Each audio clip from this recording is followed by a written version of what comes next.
This is a Sikha from the Sichos, Chelek Tetze, Parshas Tetze, Sikha Beis. And the topic of the Sikha is that in this week's Parsha we learn about the mitzvah of making a maikeh. And there are 4 parts in the Sikha. The Rebbe will ask 2 questions on the pasuk that teaches about this mitzvah. Number 2, explain that it can only be understood in Pnimis HaTeira. Number 3, answer the question and elaborate on the answer, all in Pnimis HaTeira. And finally, number 4, present the Hayrah.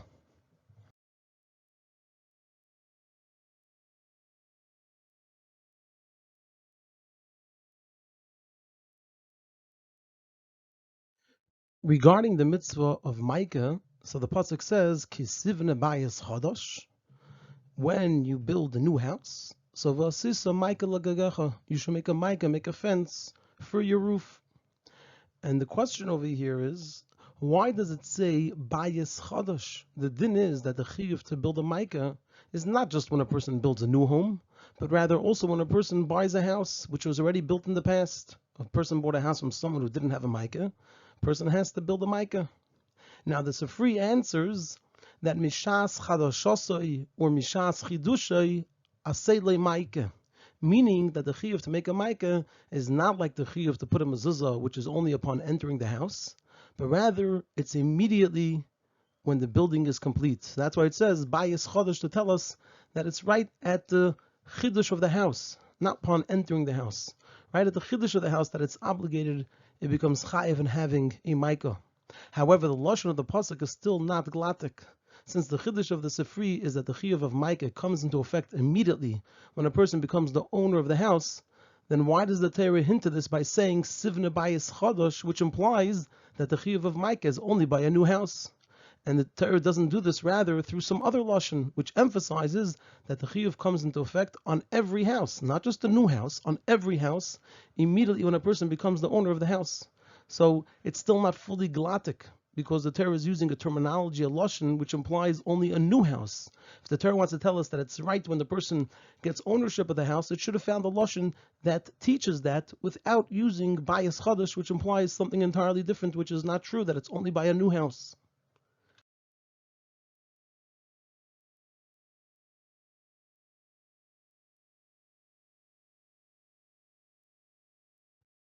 The pasuk then continues and says, "V'lo yisasim damim b'veisecha ki yipoil hanefel mimenu." And also over here, there's a difficulty, which is, why does the pasuk refer to the person as a neifel? It says ki yipoil. It didn't say ha'ish. It says ki yipoil hanefel mimenu. Why does it refer to this person as a neifel? Now the Gemara answers that ro'i zel lipol misheishis me'brachus. This person actually deserves to fall from sheishis me'brachus, and that's why he's called a neifel. It's just that Hashem arranges that good things happen through a person who deserves it, and bad things happen through a person who deserves that should happen through him. However, Rashi also presents this answer, that the person is called a neifel because Roi is Lipol, and this answer is l'chayra not glatik in Pshuto Shemikra, because neifel means not Roi Zelipol, but rather it's a loshen hoive v'shem hatayr. It's saying neifel, one who is falling, and it's descriptive. He is a neifel, that the person is an actual neifel. So the question is, why does the Torah use this word neifel? Why do we refer to this person as a neifel?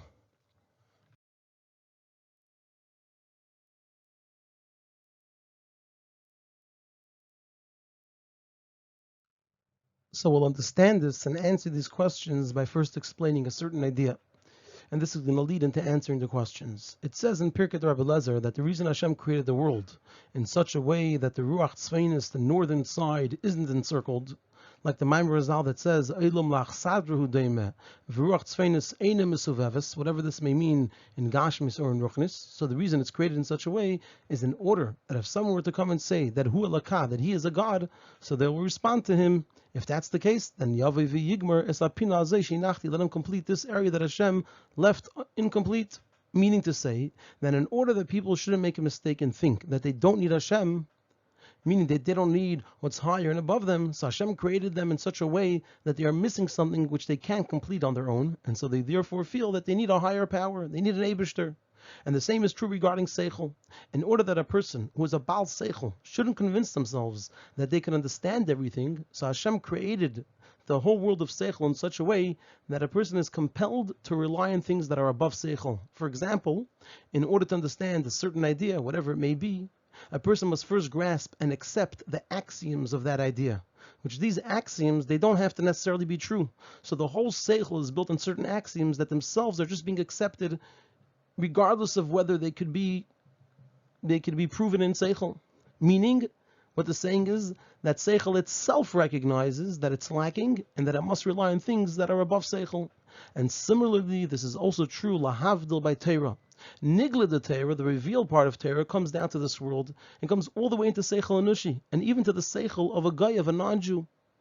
And therefore, in order that we should remember that Torah, even Nigla the Torah, is seichel aliki, the real mohus, the real substance over here is seichel aliki. It's just that it came into seichel anushi. So in order that we should remember and recognize this, so Hashem established certain matters of Nigla the Torah in such a way that they can't be fully understood, except if we learn them in the way that they are explained in Pnimius HaTorah, which Pnimius HaTorah is seichel aliki in a revealed way. And this leads a person to see that Torah only enclosed itself in Seichel Anushi, but in its essence, its mohus, what it really is, it's Seichel Eliki, which is above all of creation. It's above the whole of creation. And we can say that the mitzvah of Micah is such an example. According to the Bir Pnimi of the mitzvah of Micah, it'll be understood that a bias chodosh, specifically chodosh, is an integral part in the inner idea of the mitzvah of Micah. And similarly, it'll be understood why it says yipoil hanoifel, since the person is already a neifel even before falling, when we understand the mitzvah of Micah according to its Bir Pnimi.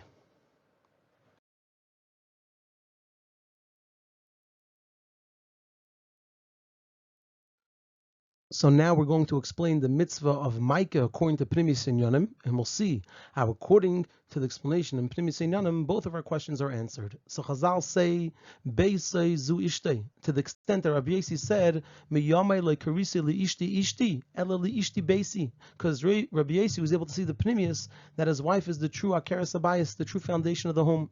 And this is the Bir Pnimi of Kisivne Bayis Chodosh. It's the time of starting married life, Chaim Nesuyim, when a person takes on earning parnasa. So Kisivne Bayis Chodosh refers to Chaim Nesuyim, to marriage. And the Torah teaches us that Kisivne Bayis Chodosh v'asisa Micah. The Torah is telling us that since this is a Bayis Chodosh, meaning it's a new Seder and Avodah, which a person isn't accustomed to, so that's why it's called Kisivne Bayis Chodosh. It's a new Seder and Avodah, one that a person is not accustomed to. So the Torah says, therefore, a person must make a Micah, a person has to make a fence, something to protect themselves. The previous various Zehirus that a person had aren't enough, but rather a person must accept new forms of Zehirus in Machshava, Dibur, and Maisa, in thought, speech, and action. And the reason why specifically this new Aveda requires the Zehirus of a Micah is, as the Pasuk continues and says, Ki yipael haneifel mimenu.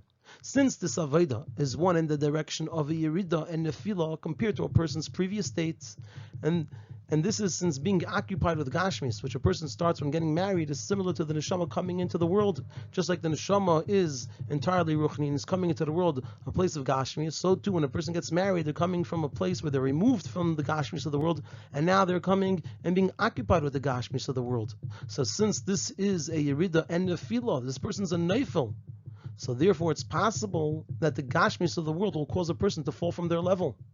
And if a person isn't extra careful while building this Bayis Chodosh, this new Aveda of Bayis, of marriage, so not only won't they be able to elevate the Gashmis, which is the whole purpose, they not only won't be able to elevate the Gashmis and make it into Ruchnius, but to the contrary, the Gashmis will intensify the Yerida and Nefila. It will cause that Yipael HaNeifel. And so now we understand why it says Kisivna Bayis Chodosh. This is referring to Chaim Nesuyim, to getting married, which is in the Indian Chodesh. It's something entirely new for the person. And as a result, the Torah says, Vasisa, Mike, you have to make a fence, you have to protect yourself. And what's the reason? Why by this new Aveda they have to do this? Because Ki Yipel HaNeifel. This person is in a direction of Nefila. A person is going into the world, engaging with the Gashmis, becoming occupied with the Gashmis.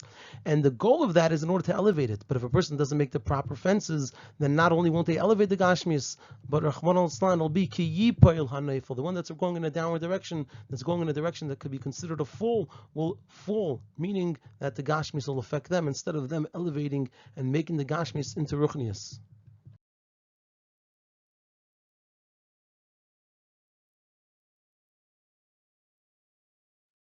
Now we're going to move on to explain the mitzvah of Micah in another way in Pnimis Einyanim, and as we'll see, it'll also lead us to a deeper understanding of this mitzvah.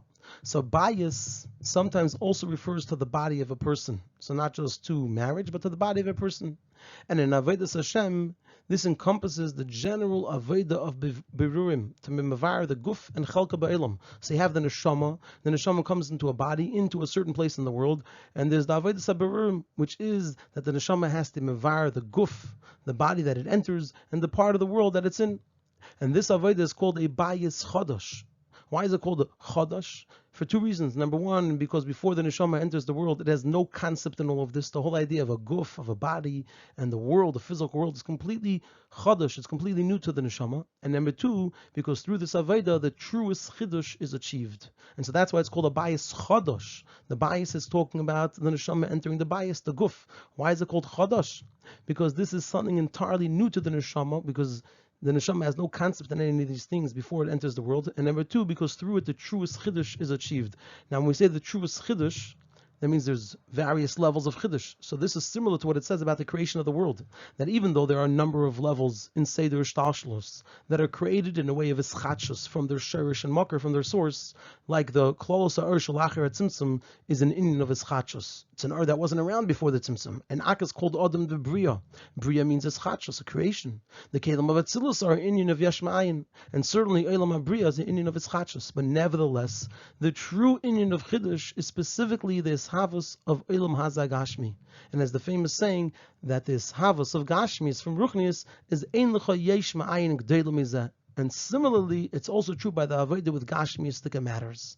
That since Gashmis has no comparison, it has no erech to Ruchnius, so it comes out that the Avodah to be mevar the Gashmis of the world and transform it into Ruchnius is an inyan of Eschatshus, and it's the truest inyan of Eschatshus. And so that's why it's called a bayis chodosh, because through this Avodah, the truest of Chidushim is achieved, which is to make from Gashmis Ruchnius. And therefore this manner of Avodah is hinted to in the words ki sivna bayis chodosh. This is the Avodah to make a Chidush in the bayis, the body, and through that to make a bayis and dira in this world for Hashem. And so that's another explanation of Kisivna Bayis Chodosh. It's referring to the whole Avedis Abirurim.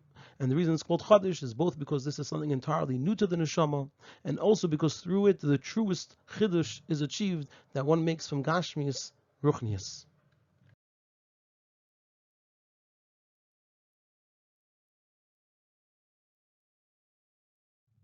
Continuing with this idea, so just like the Aveda of Avedas Abirurim is in the form of Eschatshus, so the same is true regarding the person doing the Aveda. The Ilui that is achieved by the person through other forms of Aveda is a relative Ilui. The person was holding on one level, and their Oila to a higher level, which is relative to the previous level. However, through the Aveda to be mevar the Gashmius of the world, which is an Aveda of a true Chiddush to make from Gashmius Ruchnius, so the person grows in a way of a Chiddush, it's completely Bein Areich. And furthermore, this Avodah also achieves a chiddush above by Hashem. As a result, say that a kol b'dei shemayim chutz mi yiras shemayim, and meisifen koyach v'gvura shel mayla. So a person adds to something that's not b'dei shemayim. Through the Avodah of dir lo yizberach b'tachtenim, it becomes the dir no, which Chazal tell us that a dir no is marchiven daita shel adam, and this means the marchiven daita shel adam of the adam elyon. So we're meisif in mamayla, because mitzad the way it is in seder shtal shlush. So there's Kaviyachal Agbala. There's Agbala above regarding the Amshachas Erliki in the world. There's an Erliki which can be Nimshach in the world.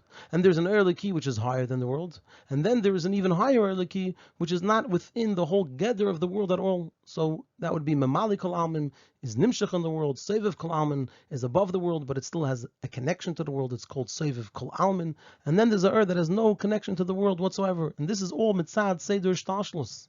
And through the Avodah V'Yid, it creates a harchova and a chiddush that also the Leki, which is not within the whole gather of the world at all, including the which is higher than the which was Memali Makam Achol before the Tzimtzum.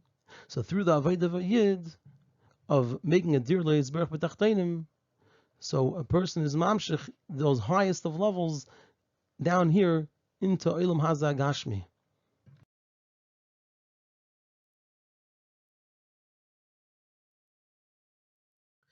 Now the kli to an inyan of chiddush is bittul, as it's known when it comes to aliyahs. So when the aliyah is be'ein areich to the previous level, so there needs to be bittul before the aliyah. If the levels are relative to one another, so then the previous level, the first level, leads to the next level. However, if the levels are infinitely distant from one another, so the previous level is going to get in the way of the next level. It's infinitely removed from it. So there has to be bittul before the aliyah. And this is similar to the amud and nahar dinner that one has to go through when going from Gan Eden Atachten to Gan Eden Elyon, because Gan Eden Atachten is infinitely removed from Gan Eden Elyon. And this is the inner meaning of Micah. A Yid's bittul is expressed in the Gedarim and the Siyagim, the Micah that a Yid establishes in their Avodah, which makes a person a proper kli for a bias chadash. So now we have an entirely different understanding of Kisivna bias chadash and Vasisa Michael Gagecha. Instead of looking at it as a person going into a place of a Yerida, going down, and a person has to protect themselves. So there is more of a negative framing to it. We could see it as Kisivna Bayis Chodesh. We're talking about an Avodah of Chiddush, a true Chiddush, both in the world and in the person and in the Eibishter Kiviyachal. So it's a very elevated and high level. And the Micah is an expression of the bittul that allows for this infinite Chiddush to occur. And according to this, we can also explain the inner reason why, according to Halacha, the end of the pasuk where it says, "V'lo yisasem dam miveisecha," so according to Halacha, it's not just a reason for the mitzvah of Micah, but it's rather also a mitzvah for itself, as it says in Sifri that Vasisa Micah l'gagecha is a mitzvah saseh, and loisasam dam beisecha is a mitzvah loisaseh. How come we're separating them? Why don't we just say that loisasam dam beisecha, the conclusion of the pasuk, is the reason why kisivna bayis chadash Vasisa Micah l'gagecha? So that but according to this, we can understand why it's two separate things. Because this is because the Indian of Micah is not just a geder and siyag to stop the person from falling. According to what we explained it now, it's not just that a person shouldn't fall, but rather this is a positive thing. The Micah is the kli to achieving this Aveda, but rather it's a necessary Indian in order to build the Bayis Chadash. The Chiddush and Ili, which is Be'ein Arech and the person, and also Kaviyachal above. So the point over here is that if the Micah was just a technical thing to lead to Loisasam Dam Beisecha, then we should say Loisasam Dam Beisecha as a reason for the Micah. But now that we're explaining that the Micah is a whole Indian for itself, it's an expression and it is the Yid's bittul, so that's a thing for itself. You don't need an additional thing. You need a Micah because that is the Indian of bittul, so that's something for itself. And then Loisasam Beisecha is a separate thing. So according to this, we have a whole and much deeper understanding in this whole mitzvah of Kisivna Bayis Chadash Vasisa Micah l'gagecha and Ki Yipal Hanefel Mimenu.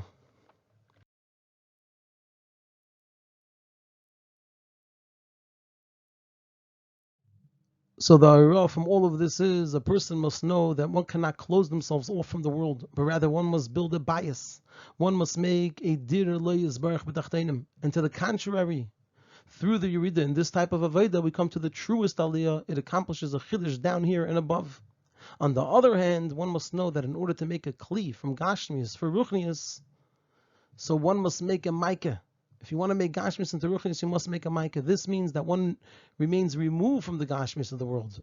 A person indeed occupies themselves with worldly matters, because now they're starting a bias chodesh and avodah in the world. However, they are of no significance to the person. The Gashmias, the worldly matters, are of no significance to the person, and therefore one remains removed from them.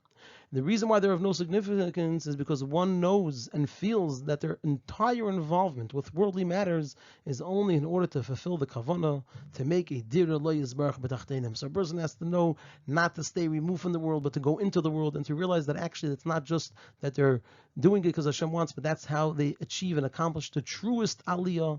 And at the same time, once a person is ready to go into the world, they have to remember that in order to make from Gashmias, in order to make from Gashmias Ruchnias, a person has to build a Micah, a person has to, on the inside, be completely removed from the Gashmias and know and feel that their only involvement in the Gashmias is because that's what the Eibishter wants, but they on their own are removed from it.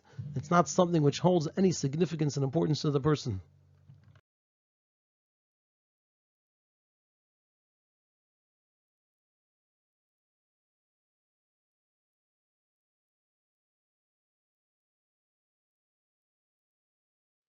Now we have a special hira from all of this for those who are getting ready to build a bias chadash in the sense of marriage. We see from this the greatness of marriage.